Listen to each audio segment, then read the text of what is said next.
Hello and welcome to my channel. I'm Thales. We talk about English language, vocabulary, business, and English grammar as well.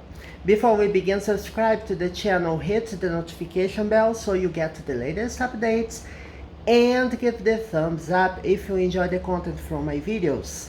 We have more than 600 videos available. Basic videos have explanations in Portuguese, and intermediate advanced videos are fully in English. So throughout my 6 playlists, you may dive further into the content I have available here. Let's get into today's topic. Today is a business video, right? In advanced English.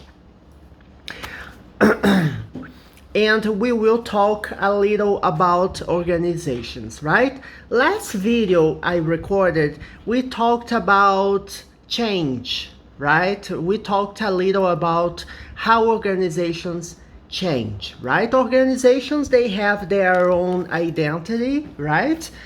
They don't work as on their own, right? They need people, but people are temporary, right? Organizations, they live on, they continue living.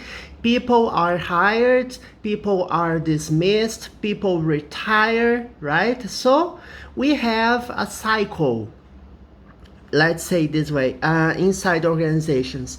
But members, they change, but organizations, they go on. Does it mean that organizations don't change? Of course they change, right? From time to time, organizations, they change their direction. They may change, although it's more difficult to do so, but they may change their culture, how things are done, right?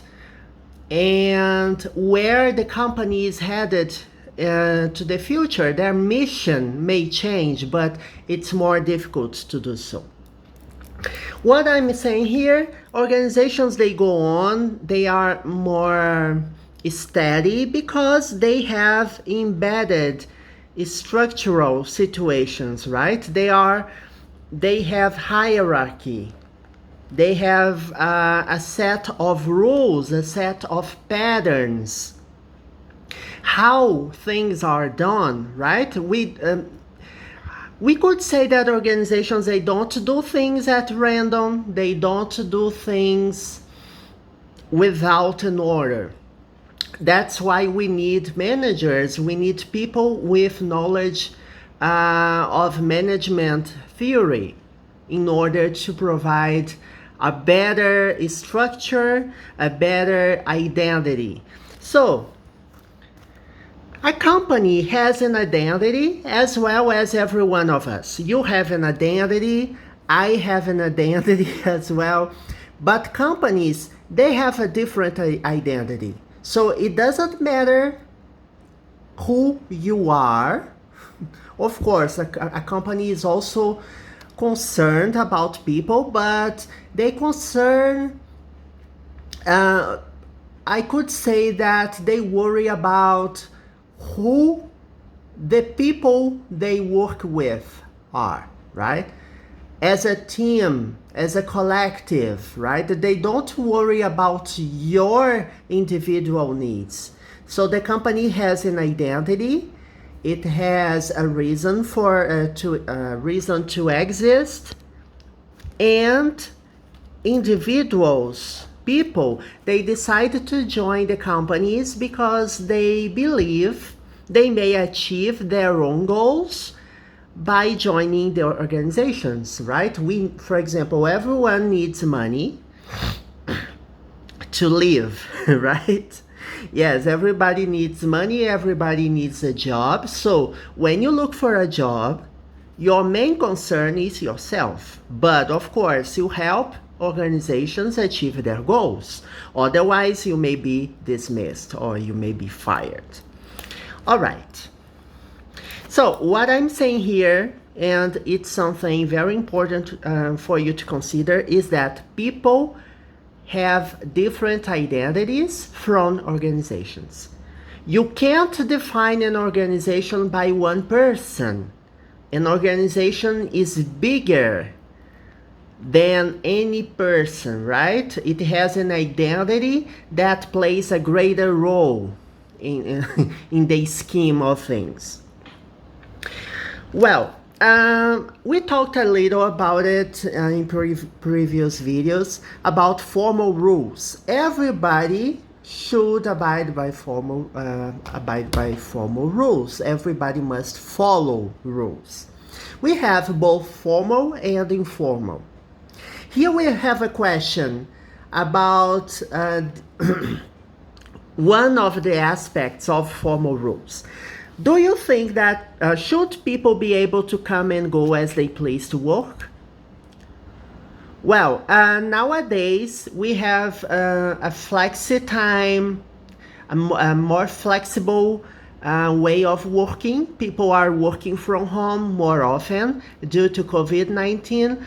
But in the past it was possible, but for example, in my company I work, it became more common now. We will go back to the office, right, and work, but it's a flexible way of working, right? I will have to go to the office twice a week, for example, and 3 days of the week I can work from home. So it's a big revolution in the way people work, right? Because if you think of it, it makes no sense, at least to me, to clock in at 9 a.m. and then you have to clock out to have lunch. Okay, so you have 1 hour as lunchtime, then you go back, you have to clock in again, and you have to stay 8 hours within the organization.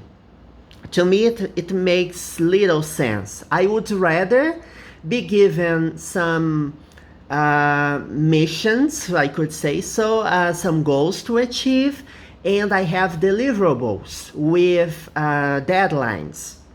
So as I achieve those deadlines, I'm productive, I'm effective in what I do. Of course, people may claim that we have many advantages by working, having office work, because you keep contact with people, you have bonds with people, you create and build relationships.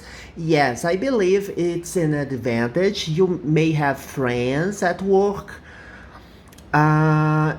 It's less possible to do as you work from home, because it's just taking part in meetings at Zoom or at Microsoft Teams. You just join meetings, and from the between one meeting and another, you have to deliver something, to have an analysis, to make a report or a spreadsheet or something like that.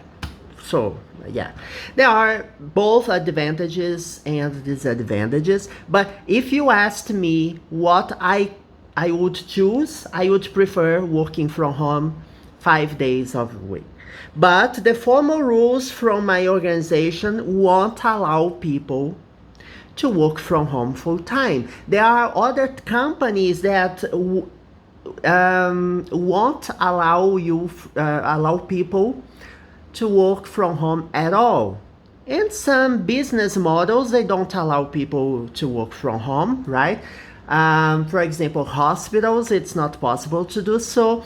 People who work, people who are vendors or work selling things, it's depending on the business, it's impossible to work from home.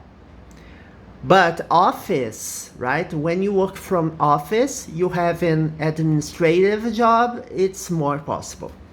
Okay. Companies, they have internalized professional rules, right? Your profession, your job has a set of rules you have to follow. right? For example, a doctor has a code of ethics, right? They have rules of thumb they have to follow, and every professional should follow a set of rules. How to be professional? When you say someone is professional, or a very good professional, you have a set of behaviors, or how this person delivers, right? How this person behaves and relates to people. So even if the company doesn't have, of course, a company has professional rules, but you, in your job, right? Considering your job formation, your educational level, you also have a set of rules. And you as a person, you have the things you believe in, the things you consider acceptable, things you could do, or things you're not allowed to do. So even if you don't think of it, you have a set of rules, how your life works, right? Even if you don't think of it. But what you have to consider, let's read this question. Is there a clash between professional rules and those of your company? So here we have a conflict because professional rules, it's about yourself, right? Here we are talking about your own professional rules. And when you join a company that does things you don't deem worthwhile, or you consider to be unethical, or you consider to be wrong, what do? Are you able to take a decision or to do something against your own beliefs? I don't know, it's very complicated. Sometimes you do things or you work on things you don't believe. It happens. Okay, yeah, maybe it's not acceptable to you, but you understand the context, it's one thing. But when you do something wrong and you intentionally do harm to people, no, I don't do that. So it's something like that. We are talking about things of that kind of nature. You have professional rules, companies have rules. Not every rule from the company you work with is explicit. Sometimes they don't explicit their goals. They have something between the lines that you have to read. Okay, so you have internalized rules or things that are more subtle, and here we have clear, explicit things, legal rules, directives, right? How you should behave, how your work should be done. So you have a source and a target. For example, I work as a human resource analyst, and I have to follow a set of rules. We have a process. The process I work with, for example, is workforce planning. And the company has certain rules as how to make it possible. How does your company make workforce planning? Different companies do things different ways. They follow different rules. They follow different patterns. But what is important to say is that everything the company does has a target, it has a goal, it has a deliverable, and it has a source. In Brazil and all around the world, we also have standards. We have some companies that independent standard setting companies that they help companies fulfill the standards and they receive a seal of approval, right?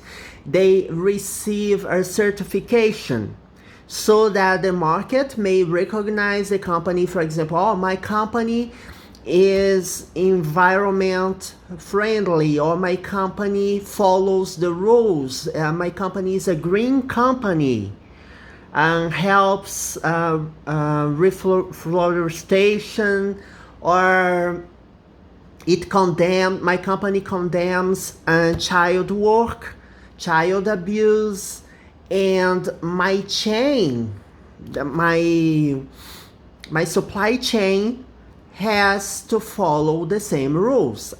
So some clients around the world, they need to be sure that your company follows certain standards.